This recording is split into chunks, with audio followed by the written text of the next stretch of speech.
Hello there, traders. Welcome to the TOGS Trading Podcast. And here we are at TOGS 22. And our sort of theme for today is a pretty easy one for us to talk about because it's really all about what I wish I'd known when I'd started my trading journey. So pretty easy sort of topic for Ian and myself to discuss. Okay, lots to discuss. We could go on all day about this one, but you'll be pleased to know we won't. As always, all right, I'm joined by I was going to say Big Ian in Dublin, but you're not in Dublin, are you? How are you No. doing, Billy Ray? Fine, thank you very much. I'm down in the west of Ireland again because my birthday on Sunday. It's my birthday, so I just came down for the weekend because now what they do down here is that every 23rd of June is bonfire night, and then there's loads of bonfires, and you sit out in your garden, a big fire, and that's what you traditionally do, which was great up to a point where I had to compete with the bonfire for my birthday every year. But, why having a bonfire on the 23rd? What's the summer story behind that? On the wrong day.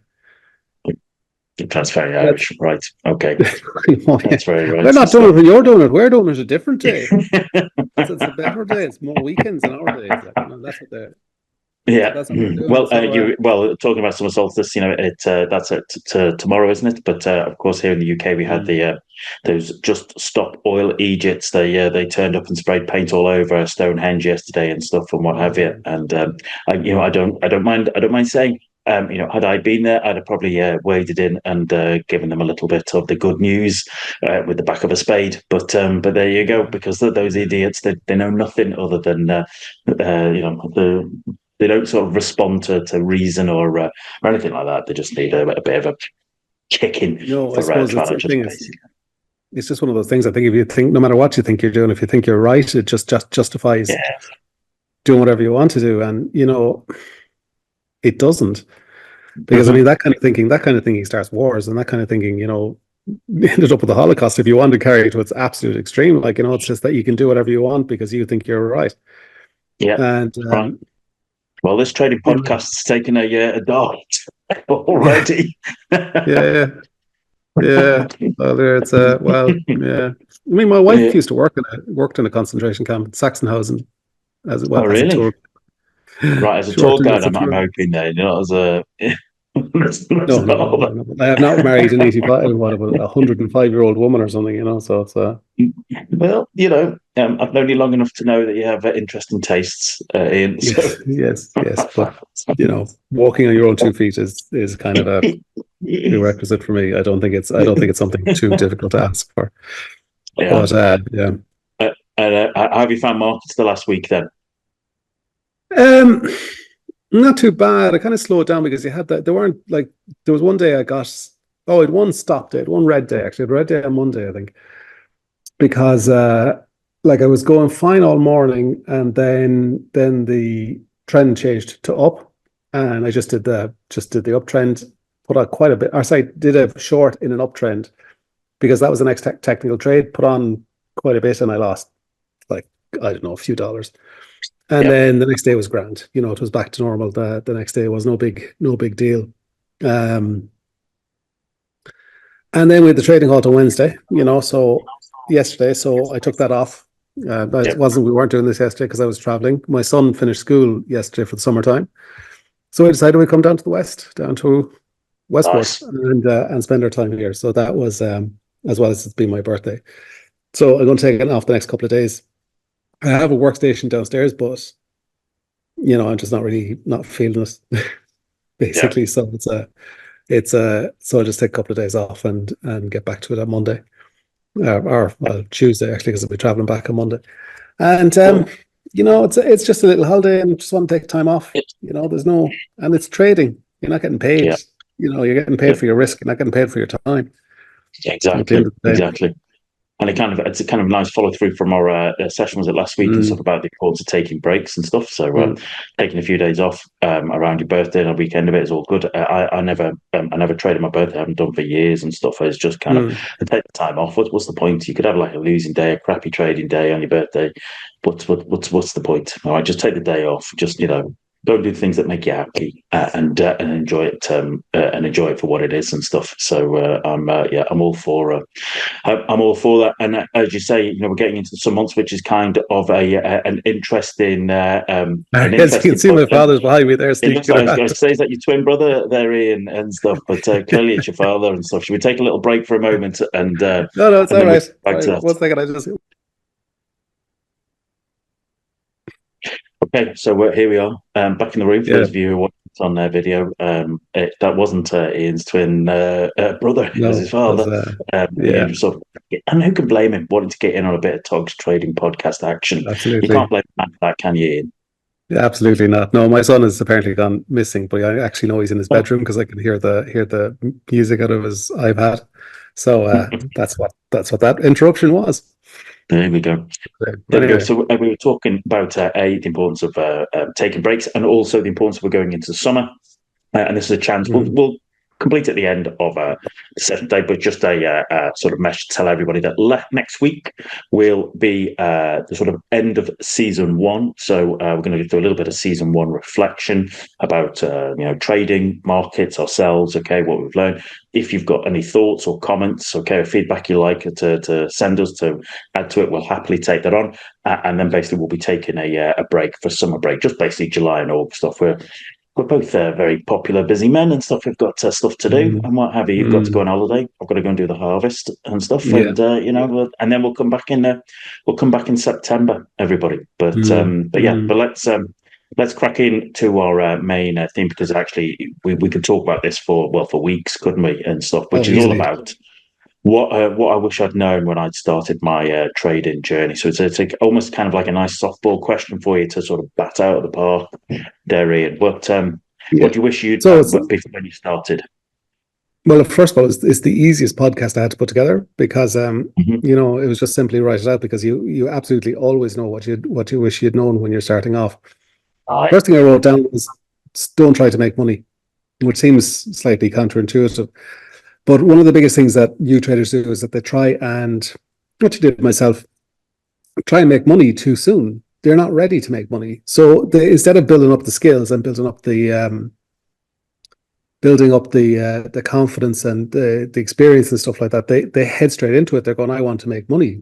And that invariably ends up losing the money because you're going into the professional game Yeah. before you're actually ready to do it. And that in my opinion is the first, like, it's the first when I have somebody comes to me, that's the first thing I tell them to do is to stop trying to make money. Making money comes at a certain time in trading. It doesn't and it's certainly not in the first 6 months or something like that where and it's a kind of almost disrespectful to the profession in a way, in that they think that they can come in and then within a couple of months they can sort of start making money out of it, because this is an actual profession. It's actually a difficult thing to do because you get paid relatively well, and you don't have to necessarily, I mean, I'm taking time off when I choose to take time off. I'll be taking a lot of time off during the summer because I can. Yeah. And that's one of the great side effects of trading. So it's a really great business. So you can't really expect to come into it and sort it all out in 6 months. So the first piece of advice that I give everybody that comes into trading is stop trying to make money. Just concentrate on your process, learn your stuff, build up experience, because you miss nothing. You think you're missing this one trade here, but if you wait, and when you're ready, instead of putting on one micro contract, in a year, you put on one entire contract, one whole contract. It's 10 times bigger. You'll be making a lot more money. Just because you missed this trade, this small trade today, isn't going to affect your trading career in any which Yeah. way. You're not missing making money. You're just missing increasing the risk that you have. And that was my number one thing that I put down Yeah, here. no, I'd agree that people are overconfident and underskilled, and it gets them into all sorts of trouble and stuff. And Mm. as you say, they're focused on the wrong thing, focusing on making money, whereas in fact, you actually need to focus on becoming a trader, on learning your Yeah. craft, like any business, like any, whether you're a carpenter or a Formula One driver or whatever, you have to learn your craft, don't you? Well, it's just because I think there's no barrier to entry. Yeah. So the problem that they have with it is, it's not like you want to become a plumber right? You have to go into a course and get a qualification and then get a whatever license. I don't know how it works exactly. But you have to go and actually go through a process and get a piece of paper that says you're a plumber. But you can set up as a trader in 2 hours, if you have the money. And there's no barrier to entry, and and then it seems like a very simple thing. It's this buy low, sell high thing. It seems like this really simple, easy business, and it's not. And that's one of the next things. There was 2 things I wrote down after that. One is how long it actually takes to learn how to trade. To trade properly, it takes twice as long as you imagine it takes. When I started off first, I remember the first person I was dealing with, who was a professional trader, just turned out to be an idiot. And he was going, it'll take a year. Yeah. A year to learn something that's complex, that involves huge amounts of change in yourself. And to do it on your own is not reasonable. It's like saying you can be a doctor in a year, or an accountant in a year, solicitor in a year. It's just not feasible. And the third thing I wrote down was how hard it actually is. Because it's not that trading itself is hard. It's making the internal changes in yourself that's really hard. Totally. Yeah, because you have to change your subconscious. You're doing something that's not normal. I mean, you're betting. Humans are built to be conservative, and you're betting for a living. Yeah. It's not a normal thing that you're doing. And your subconscious, which I said before, your subconscious is designed to separate you from pain. And trading is all pain. You're waiting for a trade, which is pain. You're in a trade, which is pain, whether it's going well or it's not going well. Because when it's going well, you have the pain of I want to exit, I want to cash out, I want this money, I want that feeling of relief and good. There's a tension in it. You're losing money. Obviously, there's a subconscious. Your subconscious is going to be screaming at you. So your subconscious is always trying to scupper you, and you have to change that. And that's really what they talk about discipline. And when you're seeing all these, you have to create discipline. You have to change your subconscious. You can't discipline your way through trading. You have to learn to think in a different way, and that's bloody hard. Yeah. Really, I think so. Yeah. No, I agree. And and the way I see it is that lots of people, they are they're flooded with optimism bias. You go onto YouTube, you search it on any social media channel, right? And you're inundated with either adverts or just trash, telling you how easy it is to be a trader, and how you can learn it in one weekend and stuff, and suddenly you'll be turning the global market into your own ATM.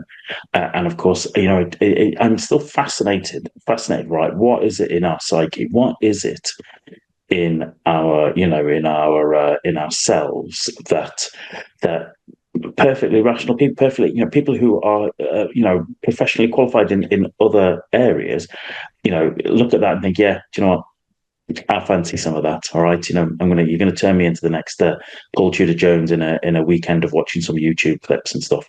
And I'm fascinated. How does that happen? Where does that happen? Why do people completely and utterly underestimate what it takes to be a good trader? It's I find that fascinating, but I think that's a different conversation for a different day and stuff. So one way I don't think it is, because I was actually just thinking about it on a separate thing. I was watching, that film, A Bridge Too Far, the war film, and I was just watching it, and they were just about to cross a river, and the boys were all coming up with their boats, and literally on the other side of the river, somebody is a load of German guys with machine guns, lovely MG-34s firing off. The 42 is 1,100 rounds per minute, but how? It's obviously men or human beings have no ability to, in some ways, they're missing self-awareness for that kind of risk or that kind of thing like that, where they feel that they will not be the one that's going to die in this battle, but the one who's going to be horrendously injured. There's some sort of blindness in people that allows them to do that kind of thing. And an underappreciation of risk and the consequences for that, and just I know the scene you're talking about, Robert Redford trying to work across the river on the boats and stuff, and what have you. Good movie. Good movie for what it is. But anyway, but no, you're right. an underappreciation of risk, and it is literally optimism bias, and men in particular are completely fueled by optimism bias and stuff, and it gets them into all sorts of trouble. And part of that is, that movie is one representation of it. If you look at anything like the recent things about D-Day and storming the beaches there, the kind of, in terms of certainly the Americans, I don't know enough about the British, but in terms of the Americans who they put forward onto landing on Omaha and Utah Beach, they were completely green units in terms of they had not much combat experience, and they're full of young kids, because anybody who had a bit of maturity or had already been on the battlefield just wouldn't have done it, right? Because you'd have seen what's in front of you and you'd have thought, thanks, but no thanks, I'm not doing that and stuff. But when you're 18, 19, 20, you think you're immortal, don't you? You think if there is going to be trouble, it'll happen to the other guy. It won't happen to you and stuff. It's an underappreciation of risk, and it's an optimism bias and stuff that propels people forward. And then, of course, you see that people bring that into their first trading experiences and stuff. So I was fortunate, right? I was fortunate because of the background I'd had. Okay, that actually an appreciation of risk is probably one of my edges, one of my understandings of risk awareness, and knowing there is a time to push it, and then there is a time to run away bravely and stuff. And so that kind of links into my kind of main topic in terms of what I would tell completely new traders is that as a first point is you are a risk manager first, and then a speculator second. All right, if you are not managing risk, you're going to end up as roadkill. And if you had to learn one thing to begin with, learn just to manage risk. Now, of course, most people just ignore that advice, and because they want to just follow some exciting trading strategy, or they have a little algo that goes ping, and they think it becomes like an automatic ATM. But if I was telling people, if I was talking to the people I started trading with, 20 years ago and stuff, and been telling them, I'd say, you are managing risk first, or you are a risk manager first, speculator second, and that is the only way for you to survive at the beginning of this career. No, I know myself. I was miserly with my risk when I started off first. Well, no, not when I started off first. When I started off first, I was, for the very first couple of months, I was a lunatic and did lots of lunatic things, which ended up with me winning and losing quite a lot of money in a very short period of time. And then when I got my first slap, basically from the market, then I ended up turning into a total miser. And in some ways, it's kept me in the game, because that's my main job, is you have to be kept in the game. Yeah. But on the other side of it, it also hindered me a little bit, because I was so miserly. I found it really difficult to grow position size or whatever, because it was because I was just like quite risk adverse, and I would be reasonably risk averse as a person.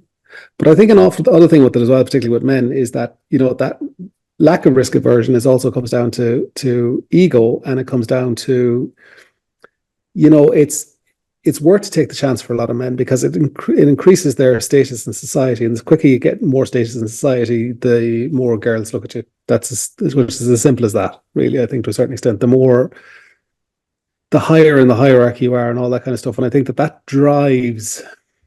that's a central driver of humanity, really, of certainly the male side of humanity, is that trying to get yourself further up the hierarchy. For your status, yeah. For your status. And I think that's what ends up pushing them into doing, or tricks them into doing silly things in trading. Because again, trading's an artificial thing. It's not real life. It's not, the rules that work in real life don't work in trading.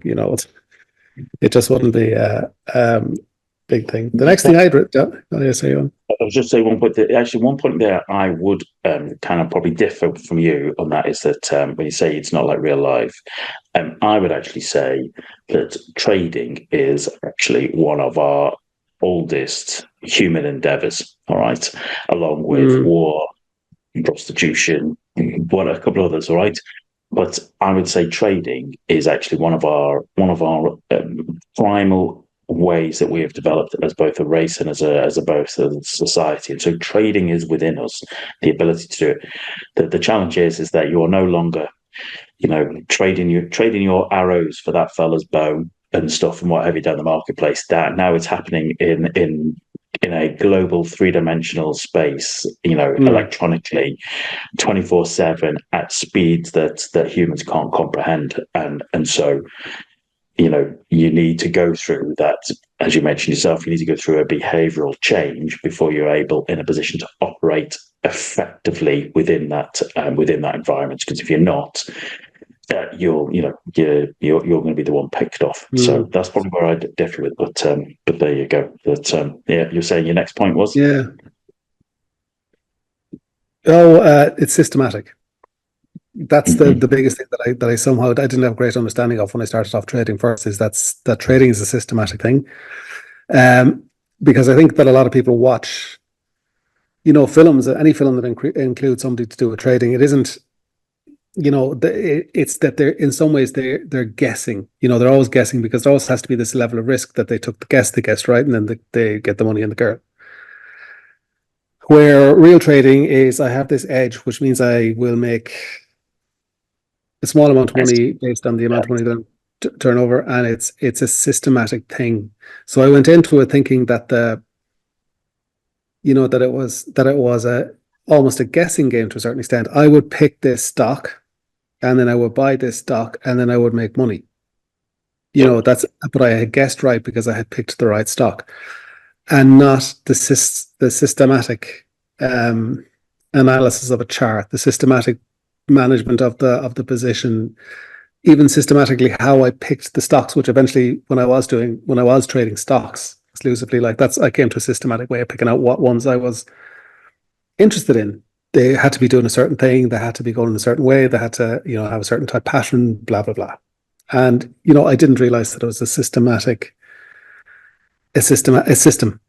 realize that you had to go build a system and learn a system and then trade a system. Yeah. Kind of takes what that would do.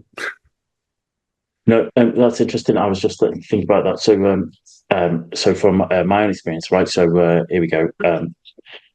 In kind of the head-up display on a fighter jet. All right, okay. Our head-up display on a fighter jet. Once you've switched into air-to-air mode, all right, and let's say you're looking to kill the other guy, up and down the bar on the side of the head-up display is like a little chevron that goes up and down, which is basically gives you what they call PK or KP, depending on where your probability of kill, and so you're always manoeuvring to effectively to give your jet or your missile shot the highest KP that you possibly can to sort of, gives it the best probability of kill. All right. And so, you're all to navigate or to maneuver to about 70, 80%, and then you'd have to take the shot. All right. Okay. That's good enough. It's never going to be perfect. You get to a point where it is, but you also mentally, you realize, that's, 78%, that's great. But the other guy could defeat it. And you have to basically either then be ready for the next kind of, let's say the next chapter, the next element, either to basically run away bravely or to basically press and re-attack. And I suppose in some ways I bring that to trading in terms of realizing that, any trade setup, you're always looking to try and give yourself as higher PK, as higher probability of kill as you possibly can. But it's never going to be perfect. And if it's 70, 80%, that is fine. All right, that's enough. That's great. All right, get the shot off, get the trade off, and then also be prepared to play out what actually happens. If your trade gets trashed, well, what do you do? Do you run away bravely, or do you actually reset and look to go again if the situation sets up favorably for yourself? And I realize now, looking back, that I kind of brought that mentality to intraday trading as well. Always trying to maneuver for the best possible sort of shot you could get. But then once the shot was off, it's never going to be 100%. You recognize that and be prepared to what am I going to do if the shot is trashed, or if the shot's successful and stuff. And that is all about. I think that's all about being able to synthesize all of that data, in that case, in like a very fast three-dimensional environment. And then I think I brought that to trading as well when I look back on how I would kind of make trading decisions and stuff and how I would do it. Whereas I find lots of new traders, it's kind of very, very binary, as in, I've got my system, this is the trade has to win because the system should be winning. And actually, I'm kind of like, no, I wish it was like that. But the reality is, it ain't, once your trade is triggered, anything can happen. Anything, absolutely anything can happen. Could be the most beautiful setup in the world, most beautiful trade setup in the world. Everything's set up for you. Trade triggers, and then piece of news or Trump tweets something or what have you, and the market just goes into a frenzy, and your ideal trade setup just got, it got trashed. Right. And now you have to think, well, what am I going to do? Good trader thinks, well, what do I do now? Lots of new traders, they suddenly think that shot was trash, that trade was trashed. They're like, oh, I'm a terrible trader. You're not. All right. You're not. You just, you took your shot. You took your best shot. It missed. What you're going to do now. All right. And I find there isn't enough of that kind of mentality with new traders. You have to learn. If you've not been exposed to that environment before, you need to learn how to think in probabilities and recognize there is no perfection. All right, there is no perfection. You take the best shot you possibly can, and then you work with the outcome, regardless of what might be. So I've probably gone on a bit there, but this is all about what we wish. Yeah. Just thinking about World War One actually, because different airplanes at different edges. Just thinking of a way of explaining edge to people, and it was just occurring to me. You have different airplanes at different edges, and then they'd exploit that edge for a certain length of time, and then the other people would nullify that edge and then put in a different edge, and off they go. Absolutely, totally. And in a way, it also shows as well, you can have an edge. You can have a system, the airplane, that has an edge over the other airplanes, but then if you have an inexperienced pilot, then it's useless, which is another good analogy for trading. The role of the subconscious and fear was my next one. That I didn't. Interesting. Yeah, so I didn't grasp. Because the thing is that with learning to trade is a journey of self-discovery. It really is. There's nothing I can say and think that it isn't a journey of self-discovery.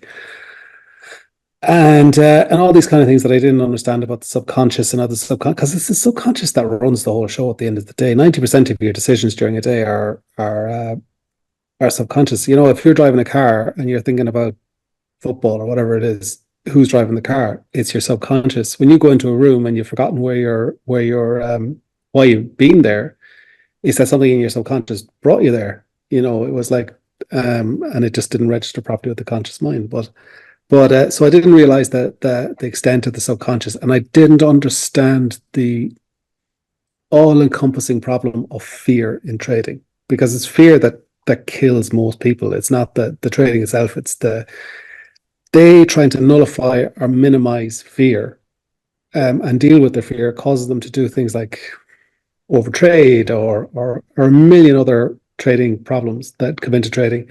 And then when you break them back down, all it basically is those people trying to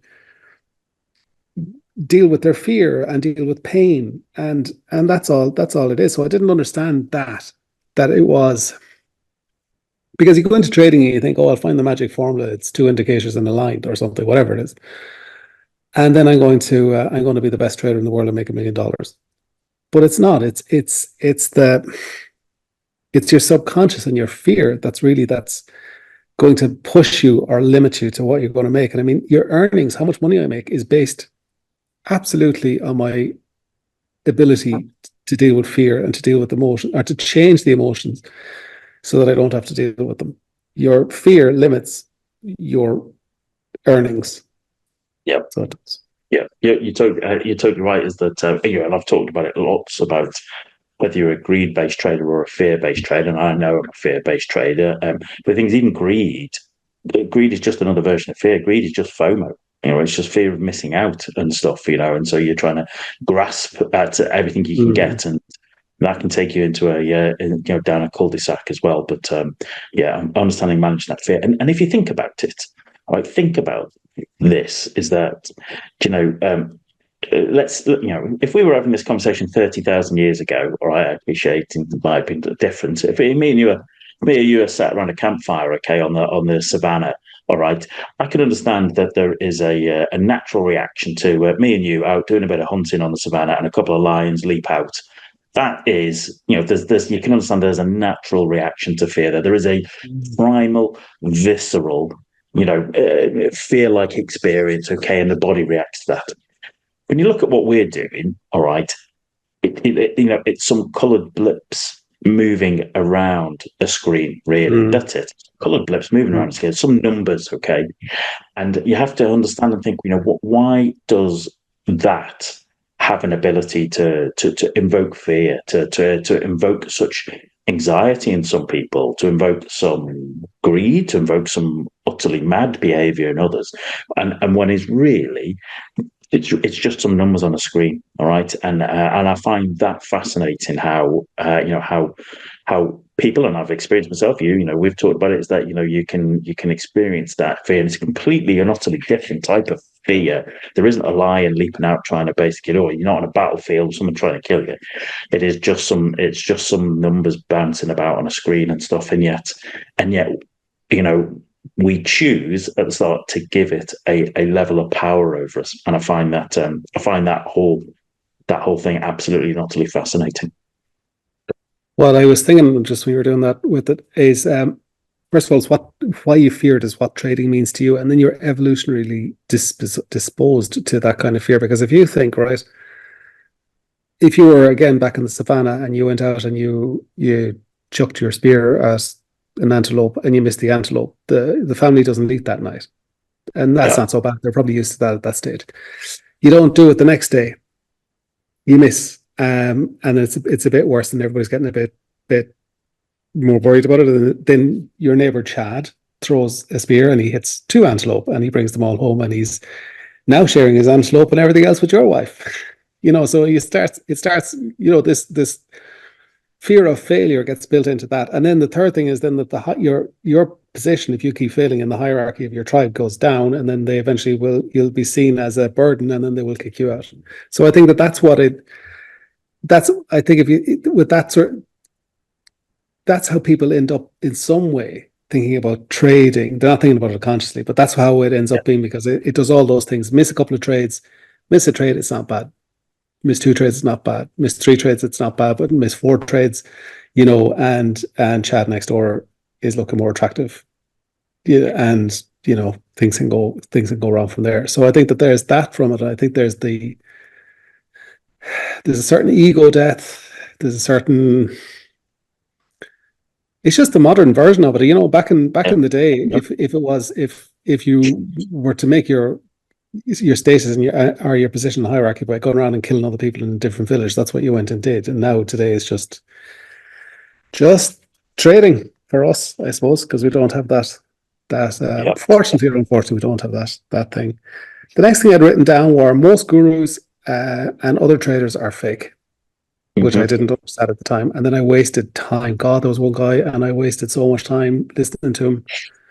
And he didn't know his arse from his elbow. And it took me a couple of years to start off. And all these people really make impressions on you when you're starting off first. Yeah. And in the land of the blind, the one-eyed man is king. Yeah. And it's also for some people are trying to sell a product. That's one thing. That's fine. And then, you can be suspicious of anybody trying to sell you a product. But then a lot of other traders who again, they're just stolen valor to a certain extent. They're trying to big up their thing. They're trying to get attention, because especially when you go back, not so much now, but if you went back 5 years ago, 10 years ago, like being an individual trader, you would have got if you're a professional trader, you got quite a lot of attention for being a professional trader from the community, because there wasn't all the TikTok and all the other things. Like, so a lot of guys were bigging it up. And then you had these guys who were just, seemed to be making loads of money. And then you found out there's one fellow I always remember, and I'm the only guy who can read 1 minute charts, and I'm the only guy who can do this, and I make loads of money, and look at me, yeah. And then he went the wrong way in an oil trade, lost $1 million and blew up his account. And that was the last anyone ever heard of him again. So there's lots of traders that I have over the years who will come out and say they're great and wonderful, and then they just disappear after 2 years, because that's about the length of time that most. That's all I've got. And you're absolutely right. You're absolutely right, Darren. There's definitely you're absolutely right. And the kind of social media has actually exacerbated that issue, because anybody can just set themselves up, with a TikTok account or an Instagram account, and just basically try and make themselves look like they are, some absolutely fantastic trader. You only have to listen. If you've got any experience, you have to listen to them for 30 seconds and realize they're talking out their arse. Most of them haven't got a clue and stuff. They haven't got a clue what they're doing and stuff. And and it's always wound me up. It's always wound me up and stuff because actually there are people, like every industry, there are actually a couple of great people doing work, and there's a couple of people who are absolute, shysters and stuff and what have you. And invariably, an awful lot of those shysters, they have the slick marketing, all right. It's the kind of they've got the biggest mouth on them, shouting and screaming stuff about how great they are. What I always try and tell new traders is, if you're going to go down that route, I'm always wary of any kind of, let's say, educator or guru who says, the only way to trade is my way. Every other way is rubbish. Every other way is useless. Actually, there are many, many, many different ways to skin the cat. Right? There's many, many different ways to make money in financial markets. There's actually also quite a few ways to lose money in financial markets. But somebody who tells you the only way to trade is my specific kind of setup is talking absolute nonsense. All right, okay, absolute nonsense. There are lots of different ways, and it is unfortunately part of the journey, and why you need to survive is actually part of the journey is discovering who you are and actually what kind of markets, what kind of methods, what kind of risk management style are suit you. And I've I bang on about all the time. The only way you really do that is by taking some trades, keeping the data from that, and then starting to review it and starting to basically kind of wean yourself down to the kind of the way of trading that suits your character, your personality, a bit of your lifestyle, etc. The thing is that journey could take 2 months or 2 decades, depending upon who you are. There's so many variables that go into that it basically, everyone's journey is very individual. But to come back to your earlier point, every journey is longer than you think it is. All right. So you might as well, my tip I would be is learn to enjoy the journey. All right. Learn to enjoy it. Learn to actually take some kind of pleasure and happiness, regardless of the outcome of your P&L that day. Find a way to enjoy the journey. Yeah, I suppose I better hurry up with some of these, or I'm going to start running because I've still so we can talk about this written down. Yeah, I know. Talk about this. Oh yeah, for ages. This one I just as a standalone thing. Retail trading is nothing like the Wolf of Wall Street. People go in to say that film and they think, I'm going to end up with Margot Robbie in a huge big house and take drugs all day. Yeah. I don't think Margot Robbie doesn't do it for me. But anyway, that's I hear she loves S&P scalpers, so you might be in with a chance there, fella. I might be out there. I think she'll be. I'm afraid of strong and independent women. It's a thing. There you go. Yeah, it's just threatens my masculinity, and I just can't deal with it. Well, there you go. That's it. An important one was asking for help clearly. And having a strategy for finding a mentor, because you can find really good people who will help you in the market. You have to have a strategy to do it, and you have to, kind of exercise that strategy. In other words, what I'm trying to say is you have to be appealing to the people that you're dealing with in some way, because professional traders have this great mass of organic waste of other traders, basically that are looking for help, and everybody's looking for help. And then to get that little bit of help from professional traders without paying for it in some way, you have to be somehow appealing to them. And I was lucky in two things when I started that. One is I'm Irish and I was dealing with American traders, which makes me, I could pronounce their second name. And I'm probably from, and I would know the areas that their grannies are from and all that kind of stuff. And second thing, which really worked for me, was I was a member of the NRA. Because you have to remember the NRA to do their courses for range officer, and that's how you get your range officer qualification when you're outside America. So I had my little NRA card. I could go around my little NRA card, and I knew what their AK-47 was and all that kind of stuff, and that worked really well. But you need a strategy for doing that. And you want to write that. Having us just poured scorn on some of the, let's say, the gurus and stuff that are out there, I would agree with you that actually it is unbelievably important to find yourself a mentor or a group of mentors, and that can be different. That could be that doesn't necessarily mean you have to buy a formal mentor. You can put the effort in to find groups, and you and I have done that ourselves and stuff in terms of actually finding groups of people, you can work with. But, just even having a mentor, whether it's a formal relationship or whether an informal relationship and stuff, it can really, really help you. All right. As long as it's the right kind of person that you're working with and stuff, and everybody, it helps, because it links into to another point I'd make, is that basically everybody pays for their education. All right. I say this all that. Everybody pays for their education. You're either paying formally, all right, in terms of, you're paying for it, or you're paying it informally in terms of time, all right, to basically to go through the changes, etc., and to learn markets and methods, etc. Everybody pays for their education. It's down to you, depending upon your circumstances, which particular route you want to go to. But there is no learning trading on the cheap. All right, in that sense, it is, everybody pays for their education in one way or another. All right, and you need to just you need to be ready to embrace that and take that on. So, and I'd say as well, one of the things is it's not the technical knowledge that you really get from. I found that I really got from mentors, and I did get some technical knowledge absolutely from mentors. Even in recent times, and talking to guys that were doing stuff, I learned loads in the last couple of weeks from professional traders about technical stuff, the way they were doing things. But really, it's a model of success. You have somebody who's successful, who is genuinely successful, and you can see how they react to situations, and you can model yourself on. This is probably the biggest one, actually, for me, or one of the two biggest ones for me. But the first one being, they don't try to make money. But the second biggest one for me was, you need to conquer one thing before you move on to the other. So you get traders that want to do a little bit of day trading, and then they want to do a little bit of swing trading, and they want to do the day trading while they're waiting for the swing trading to happen, and then they're doing, fibs on a Friday and trend lines on a Tuesday. It just gets messy, and if you cannot, you always run into problems when you're learning something, you're learning a new skill. And then what they do to try and still feel productive is that they rail move to the next thing. They're after fractals or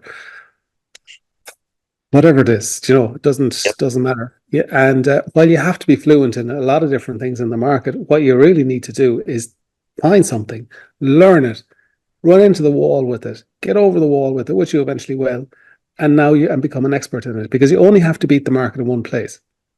Yep. Really difficult to say, but you only have to break to beat the market in one place. So you have to do one thing at a time, and and if you find the one place you can beat the market, then just beat the market and live happily ever after. But all this nonsense of, I'm doing a bit of day trading and then I'm doing a bit of swing trading, and they can't do either of them. And they spend half the time doing. Then the day trades become swing trades because the day trade didn't work out, so they keep the swing trade. So that just drives me. It just drives me nuts with them.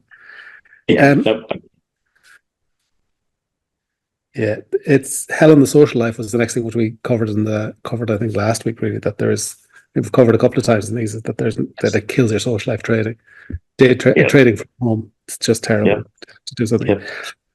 Next thing was, you don't have to do anything special. You just have to be consistent. You don't have to invent the wheel with trading. You can go out and bloody learn how to trade double bottoms. Double bottom, uptrend, double bottom in an uptrend. There you go. I've taught you how to trade. Double top in a downtrend. Exactly. Yeah.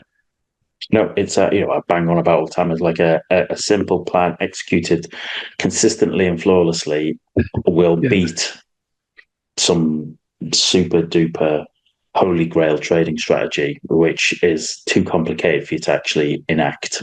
I've learned that throughout my life in all sorts of environments. Just a simple plan executed consistently and flawlessly generally will get you 70-80% of the way where you want to be going, and that's enough to be making progress.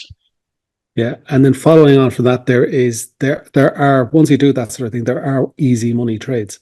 Basically, if you were looking for double bottoms in an uptrend, there are easy money trades, which are trades that are very obvious, good or no-brainer stuff, and but they're tough to wait for.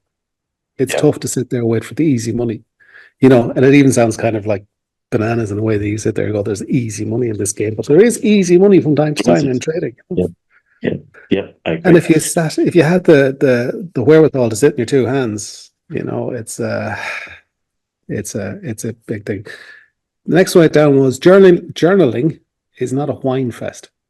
So what I found when I started off journaling first, I was like, I feel really sad about everything and I wish I could trade properly, but it's not. It's a tool for self-exploration. Like, I felt this particular feeling at this particular time, and then I did this particular action. It's not, I feel sad because I can't trade. Because we all feel sad because we can't trade when we start off. There's no need to whine about it. Just no one's interested. It has to be positive. Good performers. I learned this from coaching in sports and stuff. It's good performance. They are always taking the positives out. And I know it gets cliched now, on the media, but it's true. All right, you have to be able to take positives out of an event, whether it be a trade or a match or a battle or a race, what have you. You can want to aim to be better, but you actually also have to look at what are the positives I can take away, because otherwise it does become a whine fest, and it just becomes a stick to beat yourself with when you don't need it. Your trading's challenging enough as it is. Why why beat yourself up? On top of that, that doesn't really help anybody. It won't do you good in the long run, I don't think. No, it doesn't, and it doesn't help you explore yourself. Like, whining about it doesn't help you explore yourself. It just because that's not the feelings that are holding you back. The feelings is that your subconscious is causing you to, if you were giving up drinking, for instance, it's that these are your triggers, to use that language. You have triggers that will cause you to start your alcoholism again or something. So you want to find out what those triggers are, and it's the same in trading, and that's what journaling is for, is to find those triggers. Actually, what they do an awful lot of the time for those types of addiction things is they use a little elastic band. I've read about that. They click it when the thing. People have like drinking or even like just getting you to do stuff you don't want to do. Yeah, I've read about that as well. It's stuff. It's interesting, isn't it? Yeah. I don't know why anybody would do that now. You just take Ozempic and fix everything.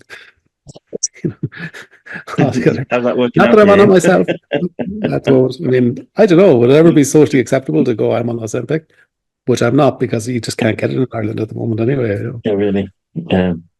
I'm sure in Hollywood people talk about it, anyway. I couldn't remember what they're on about and stuff. Yeah. So This one was just a personal one, which was the extent of my dyslexia. When I first found out I had dyslexia, I kind of went, oh, okay, so that means I can't spell properly and I skip a word or two when I'm reading and stuff like that. And I never understood for myself personally, I never understand the whole scope of it, that it is a complete, like, it has lots of positives. 4 in 10 self-made millionaires are dyslexic. And it's certainly made, like, finding patterns, understanding the system, understanding the process, understanding the emotions of trading easier. But then the organization of the day of actually trading was hell to do. So I could find a system, could go out in the morning now and build a system, no problem.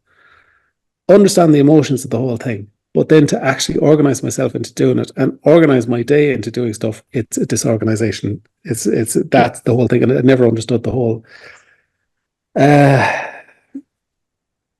This one, I can't read my own handwriting. It's get rich slow. You don't know. Oh yeah, it's a getting rich slow thing. It's like there's no fast money in trading at the beginning. And the other thing which I just wanted to say is that I did not know I was consistent for weeks when I turned consistent, because there's a period of time when you turn consistent, and then it takes you'd sitting there like 6 weeks later going, I haven't lost money for a while. Am I consistent? And then suddenly the answer, it's not a time for money exchange. So you're not getting. Yeah, not at all. No, you pay to perform. Yeah. The one I would add on top of that and stuff is get comfortable being wrong. All right. Get comfortable being wrong. You're going to be wrong lots, and it says nothing about you as a human being, or as a person. You're going to be wrong. Okay.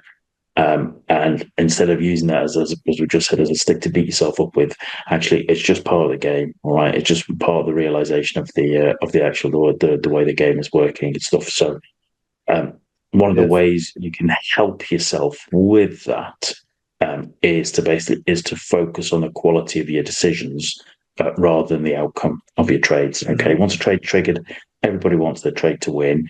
But as we said right at the start, is that anything can happen. It's one of Mark Douglas's, is one of his main elements is that anything can happen, and it's true.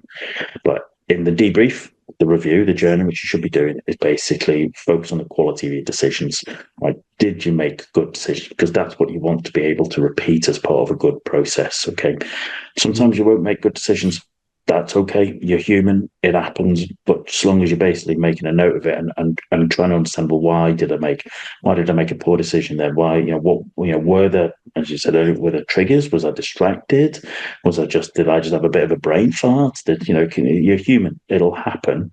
But actually what you want to do is to understand, is there a deeper element going on there that actually you can basically cut out in terms of either your process or the dog legging around your weaknesses, mitigating them in one way or another. But all of that is focusing on the quality of your decisions, okay, and working out, when you're making good decisions and when you're making poor decisions, because that's what you can do rather than the outcome of a trade where anything could happen. What I do at the end of every loss, every time I take a loss in the thing, is I'd ask myself, would I take that setup again? And then once I realized that I would have taken that setup again. Otherwise, there was no technical hole in the setup. It was just one that just didn't work. Then I'm fine. I don't care. I've done my job, and I know statistically by doing my job all day long that eventually I'll win in the end. I might win today, and I might even win this week, but I'll win over time. Or the other question I would ask is, would I have? Because I have two types of setups. I have one setup I have to take without choice. So there's one, I have one really good high RR setup with high probability. That doesn't occur, only occurs twice a week, maybe something like that. And I have to take that setup. And that's one of the other ones. Like, even if that doesn't work, because the back test, it's such high RR and everything, it just is, I have to take it. So I don't care if that one doesn't work out. I just have to take it. The last one, I'm down to the last one on my list anyway. Okay. Waiting is a necessary skill. Yeah. Most of the time you're doing nothing. You're sitting, and it's a skill to just be sort of loosely engaged with the market, because you're you're trading at decision points. That's a thing that's not so you have to wait for the market to get to that decision point. And then you have to wait for whatever key things that you see happening. Your indicator has to help you, or it has to cross the trend line, or it has to do something else. So you're waiting for that. And you kind of have to be present, for hours and hours and hours. You're waiting for hours, like sniping. It's like hunting. When I used to be a kid, you spend hours sitting behind a wall looking down the sight of a rifle, like for 5 seconds of a shot. So you have to, that's it. And then once you're in the trade, even more importantly, don't screw with it. Because and what I say more importantly is because I would tend to do that. That's a weakness of mine. I would tend to screw with open trades. Even though I know the maths doesn't make sense. Sometimes I peel a couple of contracts off. It's like war or cricket. 95% of the time there's nothing happening, and then that 5%, there is 5% of the time where it is just absolute madness. Everything's happening at once, and you just have to get used to it. Being able to be comfortable in that 95% of the time, learning to have the patience to sit in your hands, right? To actually, most people would be better traders if they just spent time focusing on learning how to sit on their hands and avoid crappy trades in crappy market environments. Right, and just leave them be. And just wait and stuff and what have you. But it links to external drives. I think we've talked about that in previous sessions and stuff and what have you. So we've covered that. Yeah. So I would say we should start to draw to a close there, Ian, because actually we've covered an awful lot in that session. But we said it's not an easy session. We could literally just sit and talk for hours about it, couldn't we? And stuff. Hopefully, the people who've been listening have gained some insight. If you're at the start of your trading journey, or even if you're deep into it, some of these elements might resonate with you and say, wish I'd known that, or that's big work on and stuff and what have you.